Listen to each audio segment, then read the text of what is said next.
Important कौन कौन से टॉपिक्स है आपके TP and MP and AP में रिलेशनशिप। हम यहाँ पर देखेंगे डिफरेंट टाइप्स ऑफ प्रोडक्ट। फिर इसका आपका जर्नली एग्जाम में प्रैक्टिकल भी पूछ सकते हैं। तो सारी चीज़ें हम यहाँ पर क्या करेंगे, स्टेप बाय स्टेप कवर करेंगे। तो चलिए स्टार्ट करते हैं हम लोग। तो पहले देखते हैं कि प्रोडक्शन फंक्शन होता क्या है। सो प्रोडक्शन फंक्शन क्या होता है, रिलेशनशिप आपको शो करता है किसके बीच में, फिजिकल इनपुट, और फिजिकल इनपुट की मदद से आप क्या कर रहे हो, जो आउटपुट को प्रोड्यूस कर रहे हो उसको हम क्या बोलते हैं, प्रोडक्शन फंक्शन बोलते हैं।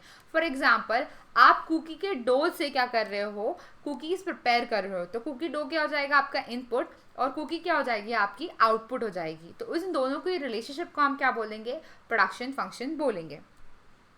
नेक्स्ट इसमें आते हैं आपके कुछ इनपुट्स यहाँ पर दो टाइप्स के होते हैं आपके। पहला होता है आपका फिक्स फैक्टर्स, दूसरा होता है आपका वेरिएबल फैक्टर्स। फिक्स फैक्टर्स कौन से होते हैं आपके, जो चेंज नहीं होते हैं सर्टेन टाइम तक।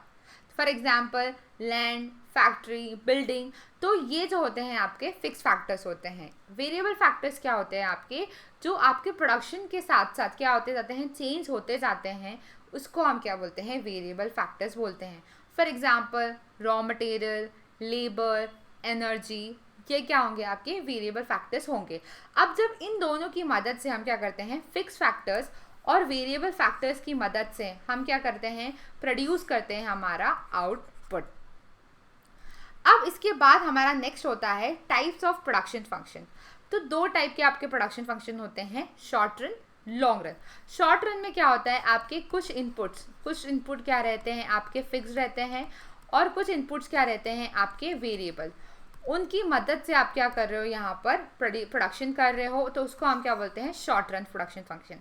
फॉर एग्जाम्पल शॉर्ट रन में यहाँ पर क्या हो जाएंगे आपके जो वेरिएबल फैक्टर्स क्या हो जाएंगे आपके इम्प्लॉयज़ क्या होते जाते हैं, छोड़ते भी जाते हैं और नए ज्वाइन भी करते जाते हैं, बट आपकी जो फैक्ट्री रहेगी वो क्या रहेगी आपकी, फिक्स्ड रहेगी। तो इन दोनों की मदद से आप क्या कर रहे हो, प्रोडक्शन कर रहे हो, उसको हम बोलते हैं शॉर्ट रन प्रोडक्शन फंक्शन, जिसको हम बोलते हैं वेरिएबल प्रोपोर्शन के नाम से भी जानते हैं।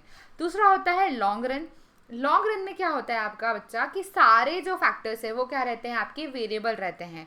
यहाँ पर आप लैंड भी चेंज कर लेते हो, रॉ मटेरियल भी चेंज कर लेते हो, आपके जो फिक्स फैक्टर्स भी वो क्या हो जाते हैं, वेरिएबल यहाँ पर हो जाते हैं। नेक्स्ट होता है आपका यहाँ पर मेजरिंग द प्रोडक्शन। तो तीन टाइप से हम क्या कर सकते हैं, मेजर कर सकते हैं प्रोडक्शन को। पहला होता है आपका टोटल प्रोडक्शन। टोटल प्रोडक्शन क्या बोलता है कि आपने जितना भी प्रोडक्शन करा है during the period of time, उसको हम बोलते हैं टोटल प्रोडक्शन। अब एवरेज प्रोडक्शन क्या होता है आपका, टीपी अपॉन क्यू। यहाँ पर हम क्या करते हैं, पर यूनिट वाइज, पर लेबर वाइज कितना प्रोडक्शन हुआ है उसको हम क्या करते हैं, एवरेज प्रोडक्ट के नाम से जानते हैं। उसका फॉर्मूला क्या होता है आपका TP upon Q. And last होता है आपका मार्जिनल प्रोडक्ट। मार्जिनल प्रोडक्ट का मतलब होता है कि जब आपकी जो इंक्रीज हुआ है, कितने से आपका टीपी इंक्रीज हुआ है या डिक्रीज हुआ है, उसको जब हम जानते हैं उसको हम बोलते हैं मार्जिनल प्रोडक्ट। या फिर हम इसको बोलते हैं एडिशनल, जो चेंज हो रहा है हमारा एडिशनल, वो इंक्रीज भी हो सकता है, डिक्रीज भी हो सकता है टीपी में, उसको जो हम जानते हैं उसको हम क्या बोलते हैं, मार्जिनल प्रोडक्ट बोलते हैं, एमपी। इसका फॉर्मूला ये होता है MPN is equal to TPN minus TPN minus 1। Next होता है हमारा इसका रिलेशनशिप, किसके बीच में यहाँ पर रिलेशनशिप बताऊंगी आपको, TP और MP के बीच में। तो चलिए देखते हैं कि मैंने बताया था आपको TP, अभी जस्ट डेफिनेशन बताई कि टोटल प्रोडक्शन जो आपका during the period of time हुआ है उसको हम बोलते हैं टोटल प्रोडक्ट। तो जर्नली क्या होता है कि लेबर के साथ साथ, वेरिएबल फैक्टर्स के साथ साथ आपका प्रोडक्शन भी क्या हो जाता है, बढ़ता जाता है। अब एमपी क्या बताया मैंने आपको, एमपी क्या है आपका, एडिशनल ऑफ टीपी। जैसे ये तो 2 रहेगा पूरा, ये कितना चेंज हुआ है आपका 4 से, ये कितना हुआ है 6 से, ये 4, ये 2, ये 0 एंड देन -2। एपी का मैंने आपको फॉर्मूला क्या बताया था, टीपी अपॉन क्यू। अब TP अपॉन क्यू को करूंगी तो मेरा क्या निकल जाएगा, एवरेज प्रोडक्ट निकल जाता है। अब जैसे कि फॉर एग्जांपल यदि मैं बताऊं तो 2/1, 6/2, फिर होता है आपका TP कितना है 12/3, फिर होगा आपका 16/4। इस तरह से निकालेंगे तो हमारा क्या निकल जाएगा, AP निकल जाएगा। अब इसके बेसिस पे आपके क्या होते हैं, 3 स्टेजेस होते हैं। 3 स्टेजेस को हम क्या करेंगे, आगे चल के मैं आपको एक्सप्लेन करूंगी 3 स्टेजेस क्या होते हैं। अभी मैं आपको रिलेशनशिप बता देती हूँ किसके बीच में, टीपी एंड एमपी के बीच में। अब देखिए कैसा होगा, यहाँ पर मैं आपको ग्राफ यहाँ पर दोनों का अकेले लिख के बताती हूँ। ये होगा आपका टीपी और इस तरह से कुछ होगा आपका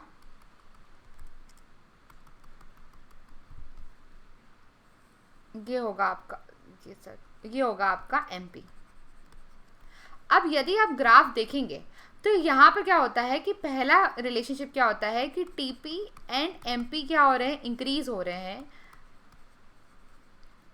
बट टीपी क्या हो रहा है, इंक्रीज हो रहा है इंक्रीजिंग रेट से, इंक्रीजिंग एट इंक्रीजिंग रेट,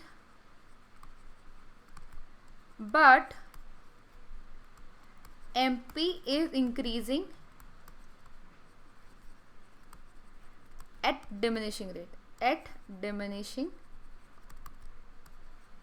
कैसे, देखो यहाँ टीपी तो बढ़ रहा है, यहाँ पर टीपी तो बढ़ रहा है, देखो टीपी क्या हो रहा है, इंक्रीज तो हो रहा है, ये आगे चल के भी बढ़ रहा है, बट एमपी क्या हो रहा है, यहाँ पर रिड्यूस हो रहा है ना। दूसरा क्या होता है आपका, दूसरा होता है टीपी क्या होता है, टीपी जब मैक्सिमम है तो एमपी क्या है आपका 0। थर्ड होता है आपका टीपी क्या हो रहा है, डिक्रीज होता जा रहा है या डिक्लाइन होता जा रहा है, तो उस टाइम पे एमपी क्या हो जाएगा आपका, नेगेटिव हो जाएगा। होप आपको समझ में आया होगा। अब हम बात करते हैं क्या, इनकी 3 रिटर्न्स के बारे में। तो पहला होता है इंक्रीजिंग रिटर्न। इंक्रीजिंग रिटर्न क्या होता है कि यहाँ पर जब हम लोग क्या कर रहे हैं, मोर एंड मोर इनपुट्स, हम क्या कर रहे हैं, मोर एंड मोर इनपुट्स क्या करते जा रहे हैं, ऐड करते जा रहे हैं, तो टोटल प्रोडक्शन तो क्या हो रहा है, बढ़ता जा रहा है। क्यों, क्योंकि मेरे पास स्कोप है कि जब मैं फिक्स को वेरिएबल फैक्टर से जोड़ रही हूँ तो उस केस में मेरा क्या हो रहा है, जो टोटल प्रोडक्ट क्या हो रहा है, बढ़ते जा रहा है। जब मेरे पास और स्पेस है कुकीज़ बनाने की तो मैं और डो क्या कर रही हूँ, बनाते जा रही हूँ, तो मेरा टोटल प्रोडक्ट भी क्या होता जा रहा है, बढ़ता जा रहा है। तो इसको हम क्या बोलेंगे, इंक्रीजिंग रिटर्न। नेक्स्ट होता है डिमिनिशिंग रिटर्न। डिमिनिशिंग रिटर्न में क्या हो रहा है कि जब मैं मेरे वेरिएबल फैक्टर को फिक्स फैक्टर से मिला रही हूँ तो क्या हो रहा है, मेरा टीपी तो इंक्रीज हो रहा है बट क्या हो रहा है, डिक्रीजिंग रेट से बढ़ रहा है। देखो इंक्रीज तो हो रहा है ये, बट मुझे आगे जाके पता है कि ये क्या हो रहा है, डिक्लाइन होने वाला है, इसलिए हम बोल सकते हैं इसको हम क्या बोलते हैं, diminishing return. As you continue adding variable factors more and more dough, तो total product continues to increase but at a decreasing rate. This is because some factors becoming limiting.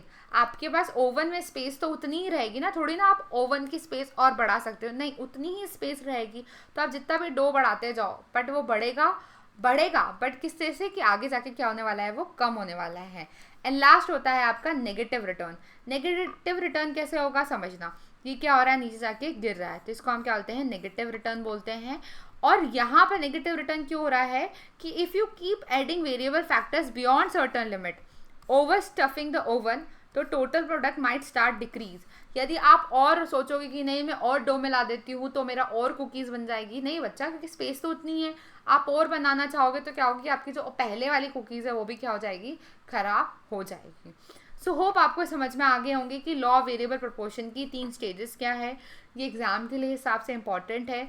यदि आपको डाउट हो तो आप मुझसे कमेंट सेक्शन में पूछ सकते हैं। यदि समझ में आया हो तो प्लीज़ लाइक करिए, सब्सक्राइब करिए और ज़्यादा से ज़्यादा शेयर करिए।